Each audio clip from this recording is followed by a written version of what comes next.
네, 대선 패배 수습을 위한 민주당의 비대위가 오늘 첫 발을 뗐습니다. 하지만 현 윤호중 비대위 체제가 적절한가부터 이재명 전 후보 조기 등판로까지 당내에서 다양한 목소리가 나오고 있는데요. 김두관 더불어민주당 의원 연결해서 이야기 좀 짧게 들어보겠습니다. 자, 김두관 의원님 나와 계시죠? 예, 반갑습니다. 예, 김두관입니다. 안녕하십니까. 자, 윤호중 비대위 체제가 가동을 오늘부터 시작을 했는데요. 지금 당내에서 여러 가지 의견들이 나오고 있는 것 같습니다. 자, 의원님께서는 윤호중 비대위 체제로는 민주당을 수습할 수 없다. 매우 강하게 비판을 하고 계신데 어떤 이유에서 그렇습니까? 윤호중 체제는 어불성설이고요. 그리고 이번 대선 패배에 중대한 책임이 있는 지도부였습니다. 네. 아마 현상을 유지하려는 분들의 그런 염려가 이렇게 반영된 것 같은데요. 네. 저는 이대로 가면 민심에 부합하지 않는 거라고 확신합니다. 예. 자, 의원총회도 하셨는데 민주당 내 그 의원들의 전반적인 의견들은 좀 어떻습니까? 좀 갈릴 것도 같은데요. 예, 대선 이후에 저도 총회에서 네. 정말 많은 의원들께서 자기 의견을 비력을 하셨는데요. 예. 제가 그날 숫자를 확인하지는 않았지만 훨씬 더 다수 의원이 네. 윤호중 비대위 체제를 비판하고 옳지 않다는 걸 지적했음에도 불구하고 그렇게 그냥 표결을 하면 더 갈등을 낳는다는 이유로 네. 봉합을 했는데 저는 옳지 않다라고 생각을 합니다. 아, 윤호중 비대위 체제로는 안 된다는 의견이 더 많았습니까?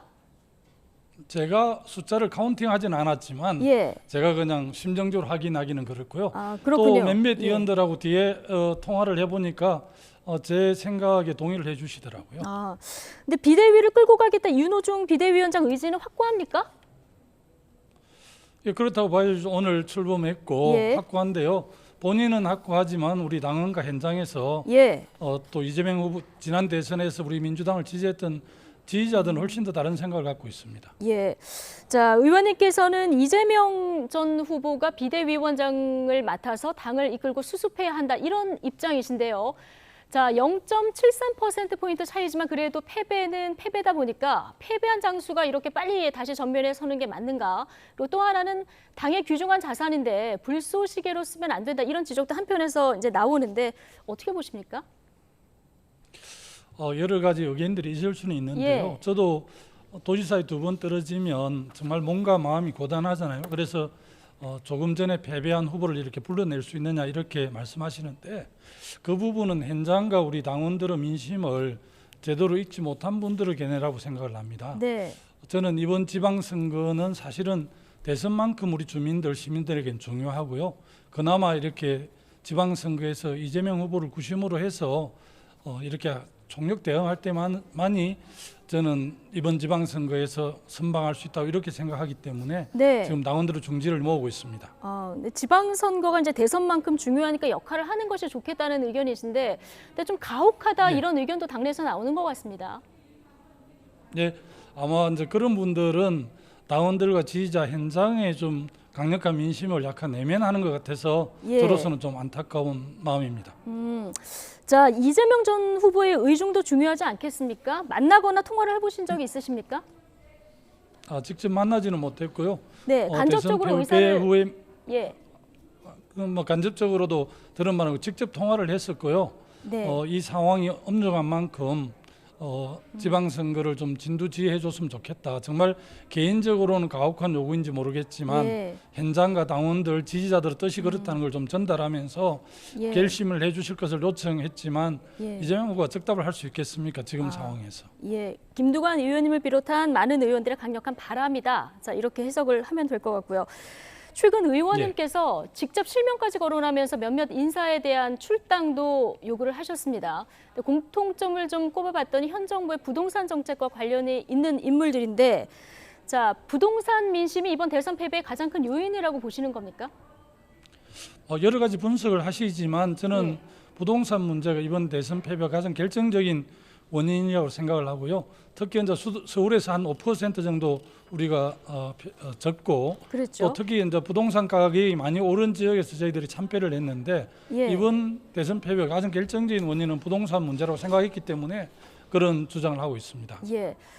자, 오늘 민주당 비대위가 출범을 이제 공식적으로 했는데요. 보면은 N번방 추적단 출신의 박지원 공동 비대위원장을 필두로 해서 절반 정도가 지금 2030 세대가 전면 배치가 됐거든요. 이거 어떻게 평가하십니까?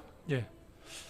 저는 박지엔 공동위원장 배치는 아주 잘 됐다고 생각을 하고요. 네. 일단 2030 젊은 분들의 의견들을 많이 반영하겠다는 당의 의지가 반영된 측면이라서 예. 저는 좀 의미 있게 봅니다. 다만 또 비대위원들이 기존 의원 출신 비대위원들보다 훨씬 더 목소리를 좀 많이 내면서 역할을 좀 해주기를 한편 기대하고 있지만 저는 우리 당의 얼굴인 비상대책위원장의 어쨌든 대선 패배에 네. 책임이 있는 윤호중 비대위원장이 맡는 게 옳지 않다는 걸 네. 강력하게 주장을 하고 있습니다. 예.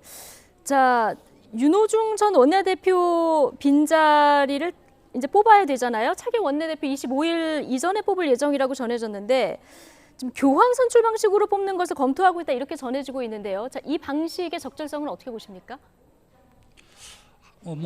아마 당의 갈등을 봉합하겠다는 지도부의 고민에서 나온 방식인데요. 네. 아마 이제 새로운 시도이기도 하고 아마 보통 원내대표 선출을 둘러싸고 이제 개파가 대립하기도 하기 때문에 이런 고민 끝에 나온 결정이라서 나는 새로운 방식과 의미가 있다라고 생각을 합니다. 예, 알겠습니다. 그리고 지금 전국 각지에서 민주당의 2030 여성의 입당도 이어지고 있다 이런 그 보도도 있던데 국민의힘은 지금 2030 남성 그리고 민주당은 2030 여성으로 지금 쏠리고 있는 이런 분위기거든요. 성별 갈등이 극단으로 가지 않을까 우려도 한편에서 나오는데 어떻게 해결해야 된다고 보십니까? 이 문제는? 이번 대선에서 2030 여성들이 우리를 많이 지지하고 이대남을 비롯해 남성들이 이제 윤석열 후보를 많이 지지했는데요. 저는 그것은 이준석 당대표의 갈등과 배제의 선거 전략에서 그렇게 된 것이지 우리가 특히 그 여성 남성을 차별하지도 않을 뿐더러 젠더 갈등을 몰고 가지도 않을 뿐더러 예. 청년 문제를 다 함께 안고 가야 되는 문제라고 저는 그렇게 이해하고 있습니다. 예, 알겠습니다. 자, 민주당 쇄신 방향이 맞게 가고 있는지 지금까지 김두관 더불어민주당 의원 이야기 들어봤습니다. 오늘 고맙습니다. 예, 감사합니다.